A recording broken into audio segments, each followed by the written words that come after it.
Guys, welcome to my channel. അപ്പോൾ ഇന്നത്തെ വീഡിയോയിൽ ഞാൻ വന്നിട്ടുള്ളൊരു 8th സ്റ്റാൻഡേർഡ് ക്വസ്റ്റ്യൻ പേപ്പർ ആയിട്ടാണ്. അപ്പോൾ ഈ ഒരു 8th സ്റ്റാൻഡേർഡ് ക്വസ്റ്റ്യൻ പേപ്പർ വന്നിട്ട് നമ്മൾ ഈ തമിഴ്നാട്ടിൽ ഇപ്പോൾ ക്വാർട്ടർലി എക്സാം സ്റ്റാർട്ട് ആയിട്ടുണ്ട്. മൺഡേ സ്റ്റാർട്ട് ആവുകയാണ് നമ്മളെ ക്വാർട്ടർലി എക്സാം. എന്തായാലും എക്സാം എല്ലാവരും നല്ല എഴുതുക, ഓൾ ദി ബെസ്റ്റ്. അപ്പോൾ ഞാനും 8th സ്റ്റാൻഡേർഡാണ്, എനിക്കും എക്സാമാണ്. അപ്പോൾ എന്തായാലും നമുക്ക് ഈ ക്വസ്റ്റ്യൻ പേപ്പർ നോക്കാം. ബട്ട് ഇത് മോഡൽ ക്വസ്റ്റ്യൻ പേപ്പർ മാത്രമാണ്, ഒറിജിനൽ ക്വസ്റ്റ്യൻ പേപ്പർ അല്ല കേട്ടോ. ഒറിജിനലാണ് വിചാരിച്ച് ഇതാരും പഠിക്കാൻ നിൽക്കാണ്ട് ജസ്റ്റ് ഒന്ന് റീകോൾ ചെയ്താൽ മതി. ഇത് ഒരു ക്വസ്റ്റ്യൻസൊക്കെ ഒന്ന് ജസ്റ്റ് റീകോൾ ചെയ്ത് എടുക്കുക. അല്ലാതെ ഇത് ഒറിജിനൽ ക്വസ്റ്റ്യൻ പേപ്പർ ആവാൻ ചാൻസ് ഇല്ല. ബട്ട് എന്നാലും ഇമ്പോർട്ടൻറ്റ് ക്വസ്റ്റ്യൻസ് ഇതിൽ വരുന്നുണ്ട്, നിങ്ങളൊന്ന് പഠിച്ചെടുക്കുക.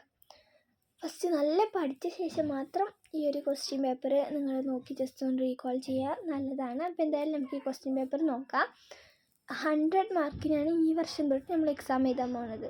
പോയ വർഷം വരെ നമുക്ക് 50 മാർക്കിനായിരുന്നു ക്വാർട്ടർലിയൊക്കെ വരുന്നത്.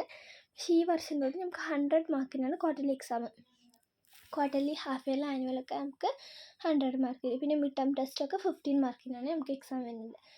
അപ്പോൾ ഈ വർഷമാണ് ഭയങ്കര ടാസ്ക് ആയിട്ടില്ല, ഫസ്റ്റ് ടൈം എഴുതാൻ പോവുകയാണ്. പിന്നെ ടൈം കിട്ടില്ല നമുക്ക്, കാരണം മെല്ലെ എഴുതിക്കൊണ്ടിരിക്കുമ്പോൾ പോയ വർഷമൊക്കെ നമുക്ക് നല്ല ടൈം ഉണ്ടാവും.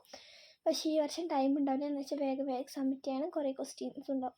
അപ്പോൾ എന്തായാലും പെട്ടെന്ന് എഴുതി തീർക്കണം നമ്മൾ ആൻസേഴ്സൊക്കെ. പക്ഷേ ഇതന്നെ മോഡൽ ക്വസ്റ്റ്യൻ പേപ്പറാണ്.